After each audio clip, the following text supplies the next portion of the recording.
인사동에 있는 승동교회에서 사역하고 있는 조춘경 목사입니다. 하나님께서 세우신 귀한 우강교회 강단에 서서 말씀을 전할 수 있도록 인도해 주신 하나님께 모든 영광과 감사를 드립니다. 특별히 담임 목사 청빙을 위해 원로 목사님과 모든 당회 장로님들과 온 성도님들이 합심하여 기도하는 가운데 부족한 종을 이 강단에 세워서 말씀을 전할 수 있도록 해주심을 감사를 드립니다. 부족한 종이 하나님의 말씀을 전할 때 성령의 충만한 은혜와 역사가 나타나기를 간절히 소원합니다. 기도하겠습니다. 하나님 아버지, 이 시간 하나님의 말씀 앞에 섭니다. 주님의 뜻만 나타나는 시간 되게 하여 주옵시고 진리가 진리 되게 하여 주옵소서. 선포되는 말씀으로 말미암아 진리가 우리를 자유케 하는 복된 은혜를 경험하는 이 예배가 되게 하여 주옵소서. 종의 부족함은 십자가 뒤로 감추시고 오직 하나님의 영광만 진리만 드러나게 하여 주옵소서. 진리 되신 예수 그리스도의 이름으로 기도하옵나이다. 아멘. 할렐루야. 거룩한 주일입니다. 오늘 예배하는 모든 성도님들의 가정 가운데 하나님 우리 아버지와 주 예수 그리스도로부터 오는 평안과 은혜가 충만하시기를 주님의 이름으로 축복합니다. 세계에서 가장 영향력 있는 복음의 전도자는 누구라고 생각이 되십니까? 작년에 소천하신 빌리 그레함 목사님이 가장 훌륭한 복음 전도자였습니다. 그가 1993년에 한 해 동안 복음을 증거한 숫자는 250만 명에게 복음을 증거했습니다. 통계에 의하면 그는 평생 동안 22억만 명에게 복음을 증거했다고 기록되고 있습니다. 그의 아들, 그러나 장자인 프랭클린 그레함은 아버지의 그 무게감 때문에 청소년기에 복음의 길을 가지 못하고 반항의 길로 가게 되었습니다. 결국 타락한 길로 가던 그 프랭클린 그레함을 22살 되던 때에 예루살렘에서 하나님이 강권적으로 그를 붙들기 시작했습니다. 그래서 그 앞에 거꾸러져 엎드려서 그 다음에 하나님의 복음을 전도하는, 증거하는 그 길로 그의 아들이 쓰임받게 되었습니다. 복음의 거장이었던 빌리 그레함도 그의 아들 그 하나조차도 그를 반항해서 돌이키지 못했습니다. 그러나 하나님이 한번 강하게 역사하시니까, 만지시니까 그 영혼이 변화되고 하나님의 복음을 증거하는 믿음의 명문 가문이 되었다는 것입니다. 지금 이 믿음을 우리 자녀들에게 물려주는 것이 참 어려운 시대가 되었습니다. 그러나 그 어려운 가정들에게 오늘 하나님이 강하게 역사해 주시기를 주님의 이름으로 간절히 소원합니다. 우리가 할 수 없는 일들 하나님이 친히 오늘 일하셔서 이 예배를 통해서 이루어 주시는 역사가 있기를 간절히 소원합니다. 우리는 이런 이야기를 많이 듣습니다. 다음 세대가 다른 세대가 되어간다. 이 아픔을 우리가 경험하고 있습니다. 참 순전하고 순수한 하나님을 선포하고 예수 그리스도가 나의 주인 되심을 물려주는 것이 참 어려운 시대 속에 살아가는 것이 우리들의 모습입니다. 그러나 오늘 본문에서 나와 있는 것처럼 어려운 일 중에도 믿음의 1세대였던 아브라함의 믿음을 우리가 소유하고 있다면 믿음의 2세대인 이삭과 같은 믿음의 가정이 세워지게 될 줄로 믿습니다. 우리가 지금 믿음으로 살아가는 모습을 보여준다면 우리 자녀들은 믿음의 세대가, 믿음의 다음 세대가 될 것입니다. 그러나 우리가 지금 믿음을 보여주지 못하는 삶을 살고 있다면 우리 자녀들의 세대는 복음과는 다른 세대가 되어질 것입니다. 오늘 본문의 이삭도 아버지 아브라함처럼 똑같이 실수하기도 합니다. 또한 아브라함 아버지처럼 똑같이 회복되고 믿음의 길로 전환하기도 합니다. 아버지와 아들의 모습 속에 동일한 모습이 나타나는 것입니다. 오늘 말씀을 통하여 믿음의 명문 가문이었던 아브라함의 가정을 생각해 보면서 우리 가정들이 믿음의 명문 가문으로 세워주시는 하나님의 은혜가 임하시기를 주님의 이름으로 축복합니다. 이제 우리의 가정을 믿음의 명문 가문으로 세우기 위해서는 우리가 어떤 믿음을 소유해야 하는지 본문을 통해서 세 가지로 살펴보기를 원합니다. 첫째는 순종의 믿음을 물려주어야 합니다. 하나님의 말씀에 순종하는 믿음을 우리 자녀들에게 물려주어야 하는 것입니다. 오늘 본문 26장 2절입니다. 같이 한번 읽겠습니다. 시작. 여호와께서 이삭에게 나타나 이르시되 지시한 땅에 거주하라. 아멘. 내용상 오늘 본문은 이삭이 실수하는 장면이에요. 그리고 이후에 마지막 절까지는 26장에서 하나님이 이삭을 축복하시는 내용이에요. 이 두 부분으로 나눠 보자면 이렇습니다. 하나님의 언약 백성의 실수와 그러함에도 불구하고 하나님의 능력으로 채워가시는 은혜를 대조시켜 놓고 있습니다. 하나님의 백성일지라도 우리는 실수하는 연약함을 가지고 있습니다. 그럼에도 불구하고 우리의 주인 되신, 언약의 주인 되신, 우리의 왕이 되신 하나님의 능력이 우리의 연약함을 덮어 가시는 은혜가 있다는 사실을 믿으시기를 바랍니다.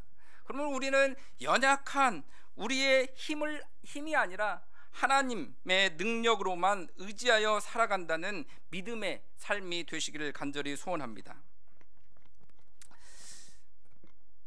감사합니다. 오늘 본문은 말씀드린 대로 이삭이 실수하는 장면이에요.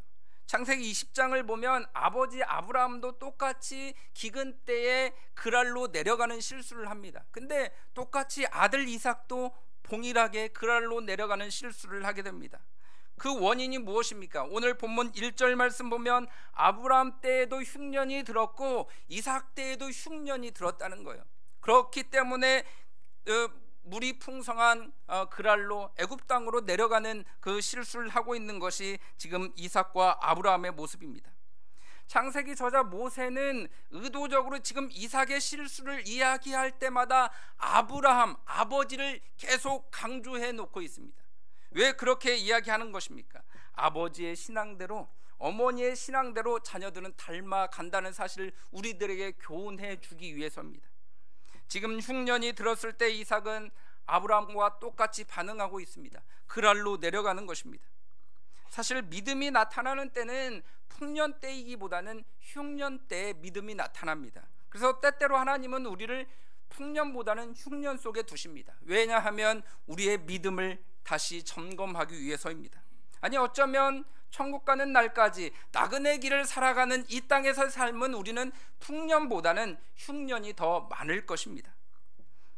그러므로 한편으로는 우리 자녀들에게 풍년의 복을 주시도록 하나님께 간구해야 합니다. 그러나 더 많이 간구해야 되는 것은, 더 간절한 간구는 흉년 때에 하나님의 말씀에 순종할 수 있는 믿음을 허락해달라고 기도해야 한다는 것입니다. 이삭은 흉년을 만날 것인가 아니면 약속의 땅을 버릴 것인가 고민했습니다. 왜 고민하기 시작하는 것입니까? 우리 생각 속에 머물면, 우리 마음 속에 우리의 연약함을 보기 시작하면 우리는 고민하기 시작합니다. 그러나 하나님의 뜻은 명백합니다. 우리가 읽었듯이 2절 말씀에 여호와께서 나타나서 이르시되 애굽으로 내려가지 말고 내가 지시하는 땅에 머물라 말씀합니다. 하나님의 뜻은 명백하다는 것입니다. 약속의 땅에 머물라는 것입니다. 진짜 믿음을 가지고 있으면 사실 신앙은 단순합니다. 하나님의 뜻대로 그냥 순종하면 된다는 것입니다. 그런데 하나님의 뜻대로, 하나님의 말씀대로 순종하지 못하는 것은 하나님의 뜻을, 하나님을 생각하기보다는 나를 먼저 생각하기 때문에, 나의 뜻을 더 많이 구하기 때문에 그렇다는 것입니다. 그러면 우리의 이성이 믿음을 가리게 됩니다. 욕심이 부채질하기 시작합니다. 그래서 복잡하게 만듭니다. 내 머리가 복잡해집니다. 내 생각이 복잡해집니다. 그러나 흉년이 있더라도 하나님의 약속이 있으면 단순하게 그 자리에 머무는 것이 믿음인 줄 믿으시기를 바랍니다. 흉년이 있더라도 하나님의 땅이면 그 자리에 머물러야 합니다. 흉년이 있더라도 하나님이 함께 하시는 곳이면 그곳에 머무르는 것이 신앙인의 모습이라는 것입니다. 그럼에도 불구하고 흉년일지라도 그 자리에 머무는 것이 순종의 삶인 줄 믿으시기를 바랍니다. 우리가 삶에서 또한 왜 고민하게 됩니까? 하나님의 뜻인 줄 알면서도 순종하지 않기 때문입니다. 우리는 하나님의 뜻을 너무 많이 압니다. 그러나 이삭이 고민하는 것도 뜻을 알지만 자기 아내 불순종했던 아버지 아브라함의 길로 가게 됩니다. 하나님 믿음의 사람들이 흉년 때에도 동일하게 하나님의 말씀에 순종하기를 원하십니다.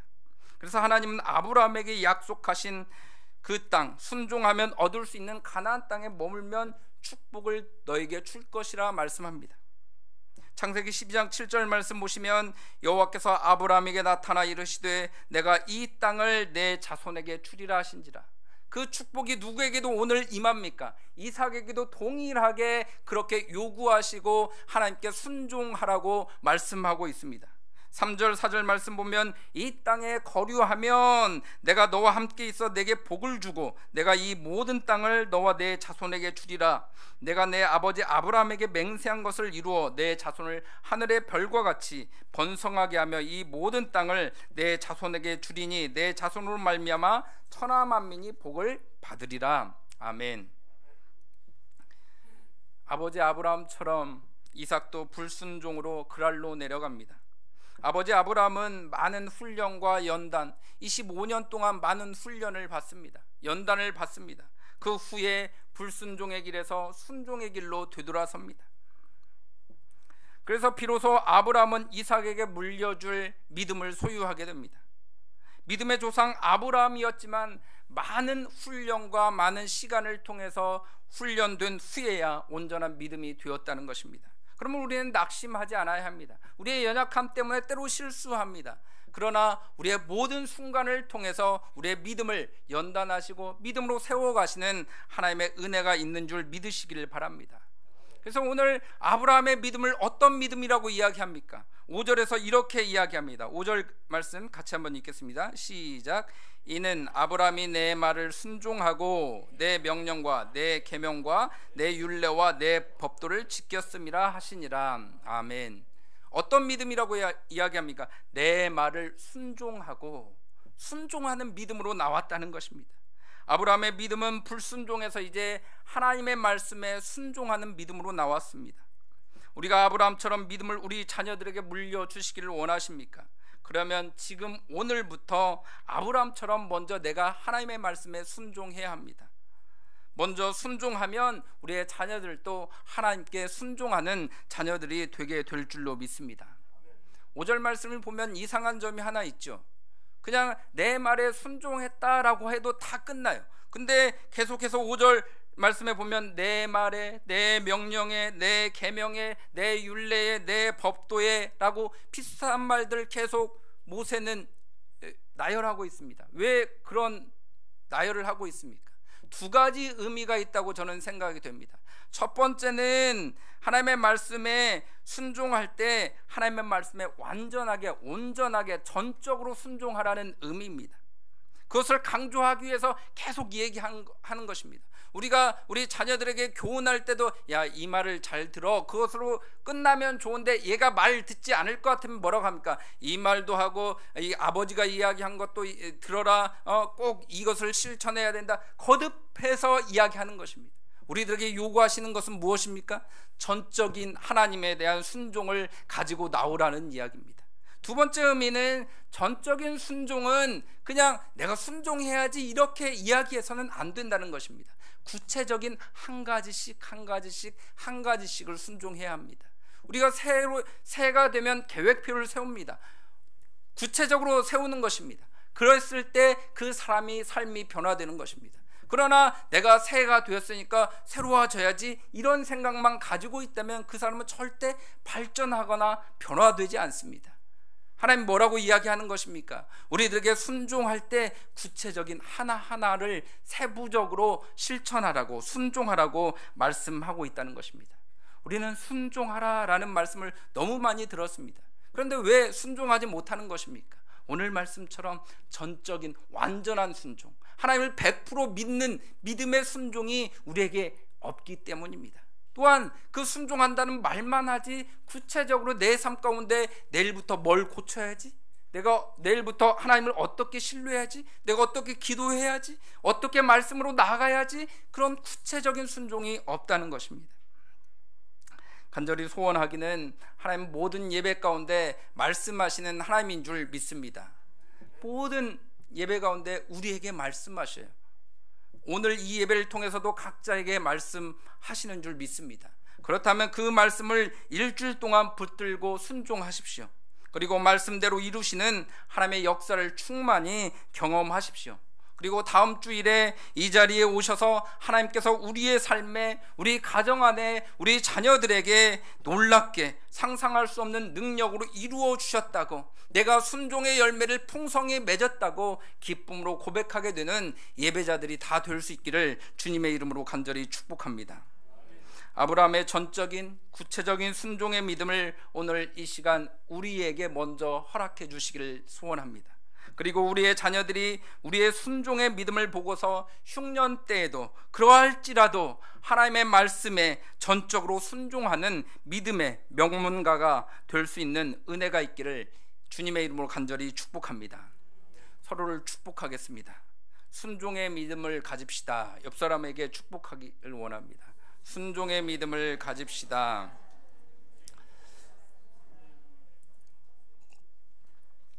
두 번째 믿음은 약속의 믿음을 잘 물려주어야 합니다. 다시 이야기하면 언약의 믿음을 잘 물려주어야 합니다.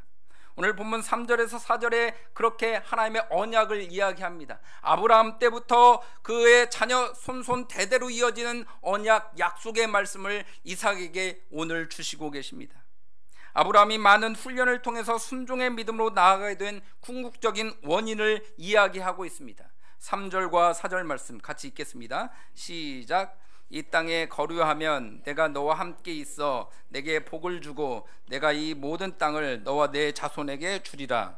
내가 내 아버지 아브라함에게 맹세한 것을 이루어 내 자손을 하늘의 별과 같이 번성하게 하며 이 모든 땅을 내 자손에게 주리니 내 자손으로 말미암아 천하 만민이 복을 받으리라. 하나님의 언약이 있는 것입니다. 하나님의 약속을 지금 아브라함과 이삭이 붙들고 있는 것입니다. 하나님이 약속하신 가나안 땅에 머물면 하나님의 약속이 이루어집니다. 언약이 이루어집니다. 하나님의 축복이 부어지는 것입니다. 우리 자녀들에게도 이 믿음의 비결을 물려주어야 합니다. 하나님의 약속을 믿는 믿음을 주어야 합니다. 우리는 하나님의 언약 백성이다. 언약 되신 하나님이 우리를 축복하실 것이라는 믿음을 우리 자녀들에게 주어야 한다는 것입니다. 어려운 시대를 살아갑니다. 청년 실업이, 또 다음 세대들이 다 어려운 시대를 살아갑니다.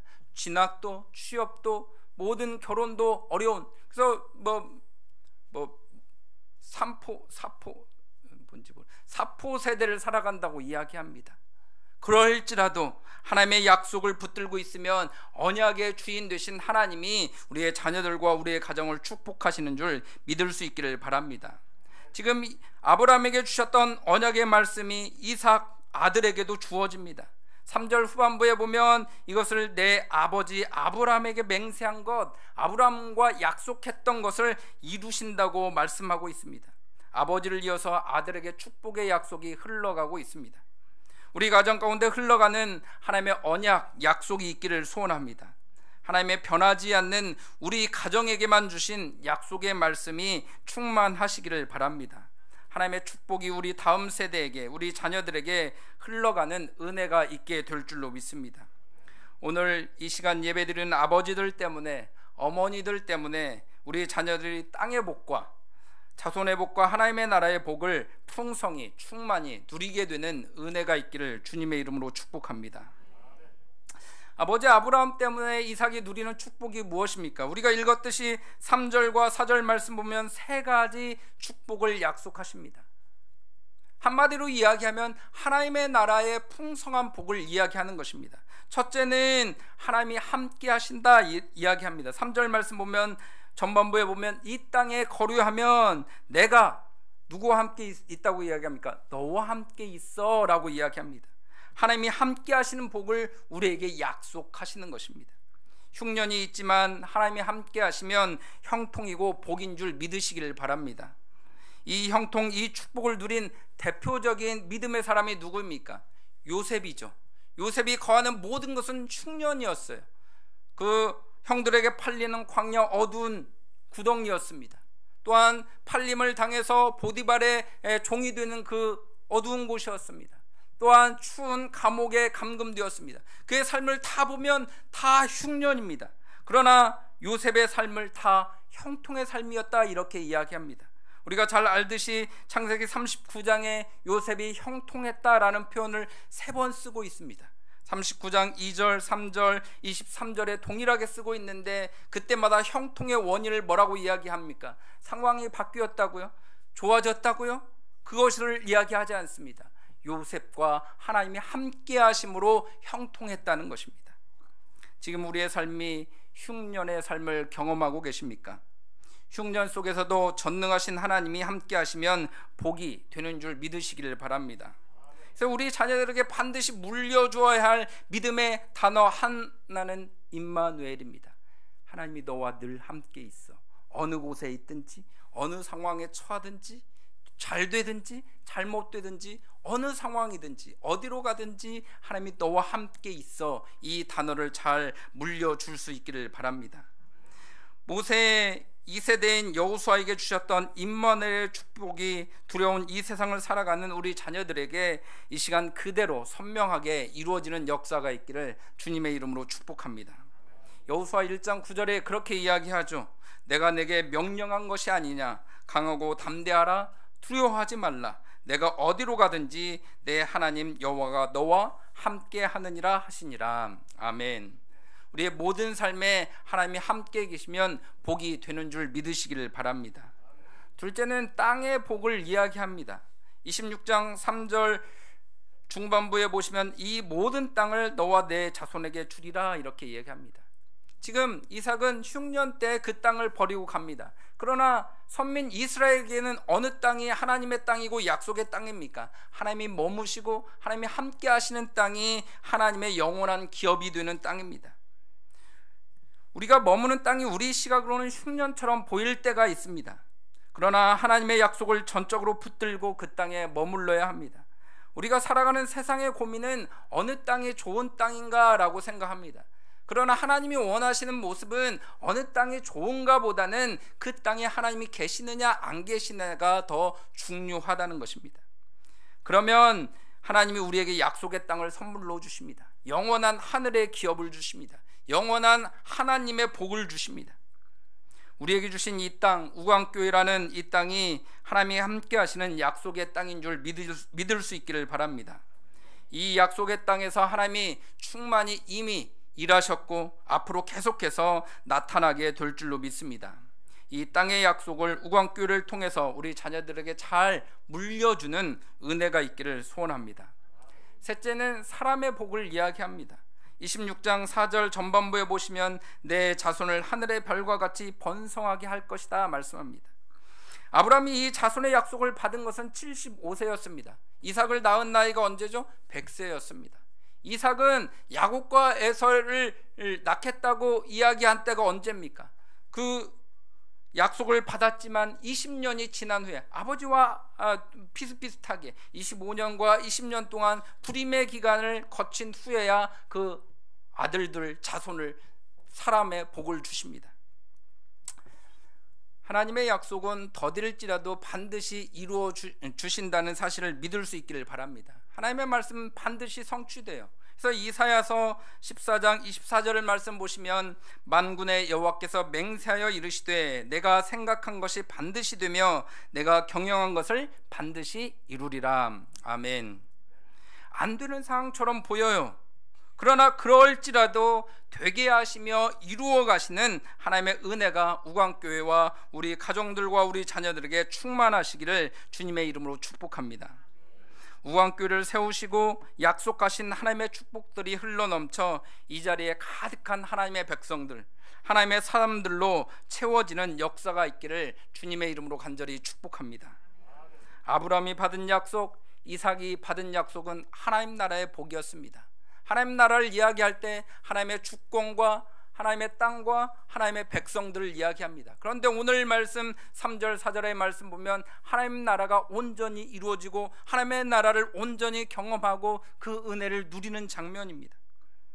오늘 이 시간 우리 각자에게 온전히 하나님 나라가 이루어지는 역사가 있기를 소원합니다. 매일의 삶 가운데 하나님 나라의 축복을 풍성히 누리는 저와 여러분들이 다 될 수 있기를 주님의 이름으로 축복합니다. 서로 인사하겠습니다. 서로 축복하겠습니다. 약속의 믿음을 가집시다.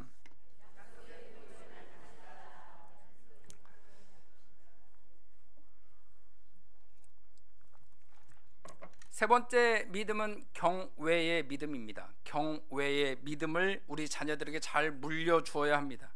오늘 본문 26장 9절 말씀 같이 한번 읽겠습니다. 시작.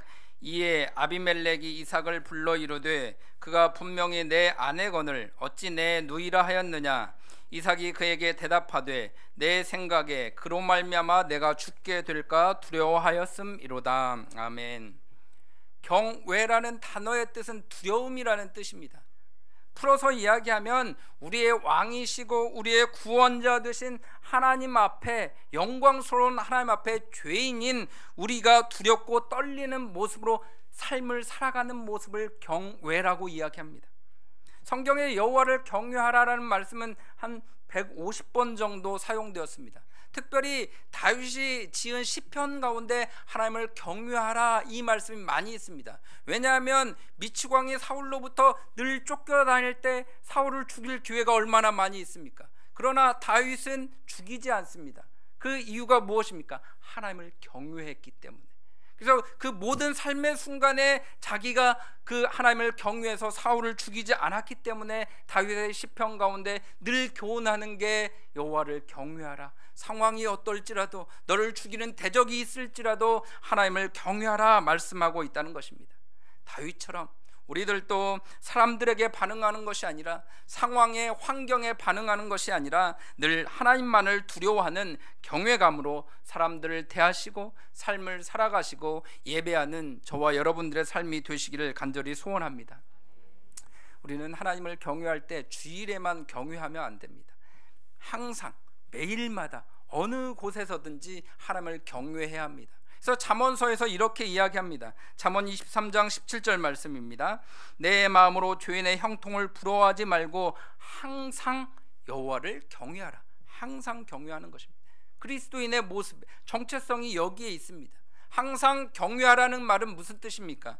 우리가 사는 공간과 모든 시간을 총괄하는 개념을 항상 경외하라는 뜻입니다. 이삭은 사실 아버지 아브라함에게 이 경외를 배웠습니다. 언제 배웠습니까? 모리아 산에서 자기를 번제로 드려서 하나님 앞에 드릴 때, 그때 하나님을 경외하는 것이 진짜 무엇인지 배웠다는 것입니다. 그래서 22장 창세기 22장 12절 말씀 보면 사자가 이르시되 그 아이에게 손을 대지 말라, 그에게 아무 일도 하지 말라, 내가 내 아들 내 독자까지도 내게 아끼지 아니하였으니 내가 이제야 내가 하나님을 경외하는 줄을 아노라. 아멘. 이삭은 실제 현장에서 보고 배웠다는 것입니다. 하나님을 경외하는 것이 무엇인지 실제 보았다는 것입니다. 그런데 오늘 이삭은 그것을 다 잊어버립니다. 상황에 함몰되니까, 환경에 지배를 당하니까 하나님의 경외를 다 잊어버립니다. 아비멜렉을 두려워하고 있습니다. 세상의 싸움이 그래요. 세상에서 사탄들이 우리들에게 요구하는 건 뭐예요? 세상은 우리를 죽이려고 덤벼들어요. 그래서 세상을 두려워하라 이야기합니다. 세상을 힘들게 하라 이렇게 이야기합니다. 그러나 성경은, 하나님은, 말씀은 우리들에게 어떻게 이야기합니까? 세상을 두려워하지 말고 하나님을 두려워하라 말씀하고 있다는 것입니다. 그래서 신앙교육은 단회적으로 그치면 안 됩니다. 계속해서 반복해서 삶에서 보여주고 가르쳐주고 그에게 삶에서 느끼게 해 주어야 한다는 것입니다. 그래서 매일이 중요하고 오늘이 중요한 것입니다. 오늘을 믿음의 삶으로 살아가는 것입니다. 오늘 경외하는 믿음으로 살아가는 것이 우리들에게 중요하다는 것입니다. 우리가 살아가는 모든 순간과 모든 공간에 하나님의 경외의 믿음으로 살아가는 저와 여러분들의 삶이 되시기를 바랍니다. 이삭은 아비멜렉을 두려워해서 아버지 아브라함처럼 자기 아내를 누이라 속입니다. 똑같이 속여요. 궁극적으로 이삭의 실수는 두려움의 대상, 다시 이야기하면 경외의 대상을 잘못 선택했기 때문입니다. 오늘 본문에 두 번이나 이삭은 글 아래에 있는 사람들을 두려워했다고 표현합니다. 7절 후반부에도 두려워하였다 표현하고 9절 후반부에도 두려워했다 이야기합니다. 그 잘못된 두려움으로 이삭은 안팎으로 우스운 꼴이 됩니다. 안으로는 자기 아내에게 무슨 남편이 저래? 그런 우스운 꼴이 됩니다. 밖으로는 그 땅 사람들, 이방인들에게 하나님의 사람이 뭘 저래? 이런 꼴을 당하게 된다는 것입니다. 다행인지는 몰라도 아내는 불평하거나 남편을 하소연하거나 책망했다는 이야기는 없습니다. 그러나 이방인인 아비멜렉에게 3번에 걸쳐서 책망을 받습니다. 9절에서 아비멜렉이 이삭을 부릅니다. 주어가 아비멜렉이에요. 10절에서도 아비멜렉이 이삭을 책망합니다. 11절에서도 아비멜렉이 백성들에게 경고합니다. 이삭 가정을 범하지 말라고 경고합니다. 지금 이삭이 하나님을 경외하지 않고 사람을 두려워한 결과가 어떻게 되었습니까? 하나님의 사람이 세상을 가르치고 정복하고 구원하고 살려내야 하는데 오히려 세상 사람이 하나님의 사람을 책망하고 있습니다. 우리가 살펴보았듯이 이삭의 역사가 써여져야 될 거룩한 성경에 누가 주어가 되는 것입니까? 세상 사람인 아비멜렉이 주어가 되어버렸습니다. 그리스도인에게서 경외의 믿음이 사라질 때 세상이 우리를 주관하고 다스립니다. 이 시대의 기독교의 아픔이 이 아픔이지 않습니까? 교회가 거룩하고 교회가 빛과 소금의 역할을 감당하고 하나님의 백성들이 하나님을 경외해서 이 땅에 더러워지고 음란하고 악한 세상 가운데 하나님의 복음을, 하나님의 거룩한 은혜를 선포해야 될 이 땅에 교회가 그렇게 하지 못하고 있습니다.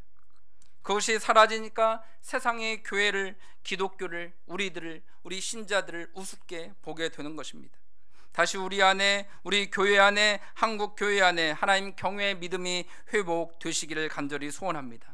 어떤 순간에도 어떤 상황 속에서도 하나님을 경외함으로 모든 삶을 살아가는 신실한 믿음의 사람들을 다 될 수 있기를 주님의 이름으로 간절히 축복합니다. 그것이 교회의 힘입니다.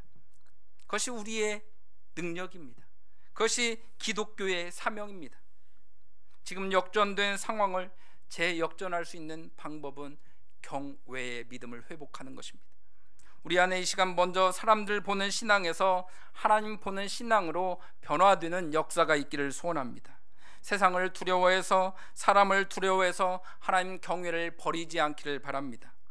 그리스도인의 표지는 하나님 경외입니다. 우리가 먼저 경외의 믿음을 회복하고 우리 자녀들에게 그 경외의 믿음을 잘 물려줄 수 있는 은혜가 있기를 간절히 소원합니다. 시편 34편 11절 말씀에 이렇게 기록하고 있습니다. 너희 자녀들아 와서 내 말을 들으라. 내가 여호와를 경외하는 법을 너희에게 가르치리로다. 우리가 먼저 하나님을 신실하게 경외하시고 그 경외의 믿음을 우리 자녀들에게 잘 물려주는 은혜가 있기를 간절히 소원합니다. 서로 축복하겠습니다. 경외의 믿음을 가집시다. 말씀을 맺겠습니다. 오늘 아브라함, 이삭, 야곱, 요셉의 믿음의 명문 가문처럼 모든 성도님들의 가정들이 믿음의 명문가가 되시기를 간절히 축복합니다. 하나님의 말씀에 순종의 믿음으로 사시고 순종의 믿음을 잘 물려주시기를 바랍니다. 하나님의 약속의 믿음으로 사시고 약속의 믿음을 잘 물려주시기를 바랍니다. 하나님만을 경외하는 믿음으로 사시고 경외의 믿음을 잘 물려주시기를 바랍니다. 오늘 예배하는 가정들마다 아브라함 가정처럼 믿음의 사대가 세워지고 하나님의 나라를 이 땅에 능력 있게 선포하는 믿음의 명문가들이 다 될 수 있기를 주님의 이름으로 간절히 축복합니다. 기도하겠습니다. 하나님 아버지 감사합니다. 우광교회 모든 가정들이 믿음의 명문가를 이룰 수 있도록 축복하여 주시옵소서. 아브라함, 이삭, 야곱, 요셉을 통해 믿음의 명문가를 이룬 것처럼 믿음의 4세대, 5세대가 이루어지는 역사를 허락하여 주시옵소서. 믿음을 지키기 힘든 이 세상 가운데도 주님 주신 말씀대로, 하나님의 말씀대로 순종하는 믿음을 허락하여 주시옵소서. 하나님의 약속을 신뢰하는 믿음을 허락하여 주옵소서. 하나님만을 경외하는 믿음을 허락하여 주옵소서. 이번 한 주간 믿음의 명문 가문으로 우리 가정들이 세워지는 것을 우리 눈으로 목도하며 경험하며 기뻐하는 삶이 되게 허락하여 주시옵소서. 감사드리오며 예수님의 이름으로 기도하옵나이다. 아멘.